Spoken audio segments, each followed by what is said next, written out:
بسم الله الرحمن الرحیم. السلام علیکم. زه یم امجد خان ډاکټر چیک یوټیوب چینل سیډ نه ستاسو په خدمت کې یو نوی ویډیو یو نوی ټاپک سره حاضر شوم.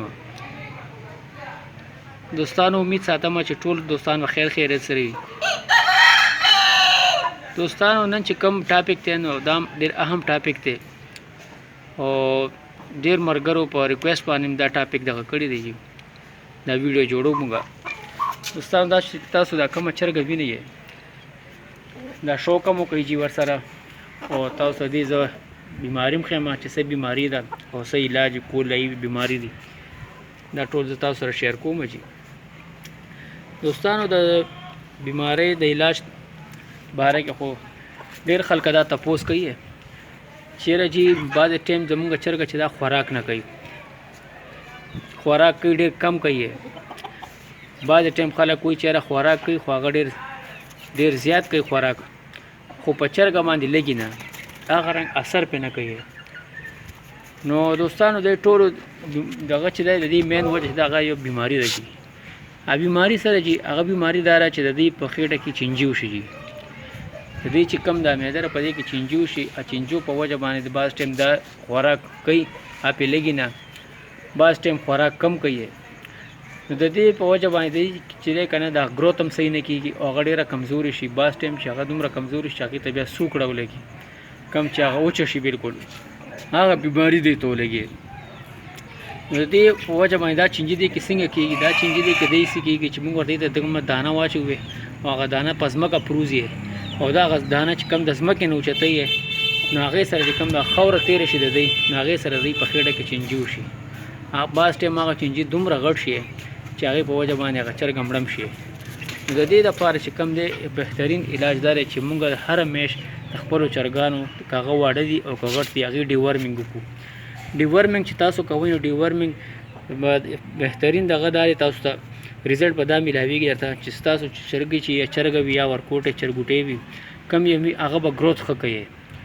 هغه به تاسو چې ګورئ په باډۍ به چې ګورئ نو هغه ماشاءالله ښکلې باډۍ به وي په هغې پوه شوي. هغې کې به دا سوکړه پنچ کم دی دا به پکې نه راځي چې او ډیورمنګ به هر چا خپله طریقه ده، څوک څه کوي څوک څه طریقه کوي. خو ما تاسو ته ویلي مو که نه چې تاسو سره به هغه دغه شیر کوم که نه چې دا کومه طریقه اسانه وي پوه شئ او تاسو په اسانتیا باندې کولی شئ او د ستاسو وس مطابق وي. داسې ډېر میډیسن شته دی پوه شولې چې هغې ډېر زیات ګران دي، هغه د خلکو د پونچ د بره دي پوه شو. دلته کې خلکو اخیستي په 1000-2000 روپۍ چرګ اخیستي، هغې دپاره هغه نشي افورډ کولی 400-500 روپۍ د هغوی هغه راوړي.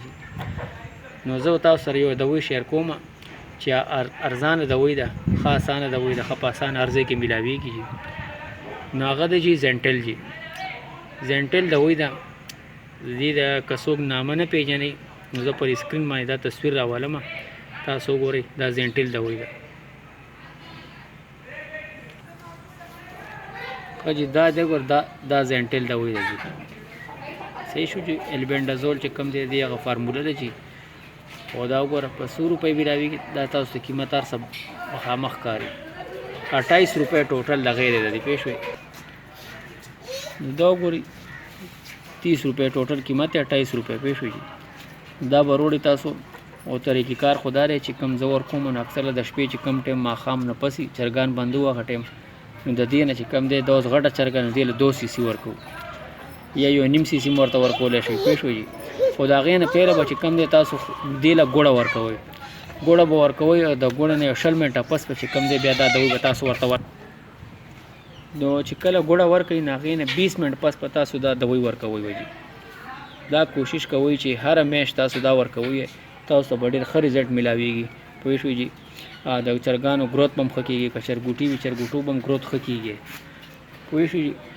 نو زه اوس ماښام ټایم دی دا دی او به دا ټایم چرګان بندو وي نو زه به انشاءالله دې له پهله ګوړه ورکوم او د ګوړې نه 20 منټ پس به زه دې له چې کوم دی دا به ورکوم او د هغې بیا تاسو ته ریزلټ هم ښیم چې ما وګوره دې سره دا څومره ښکلی ګروت شروع کړی دی.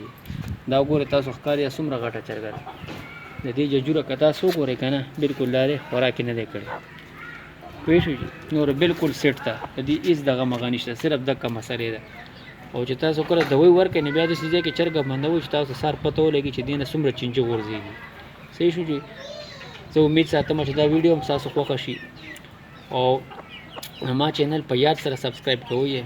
ما نه خپل هم بعض ټایم په ویډیو کې هیر شي او تاسو هم ویډیوګانې ګورئ، تاسو هم چینل سبسکرایب کولی شي.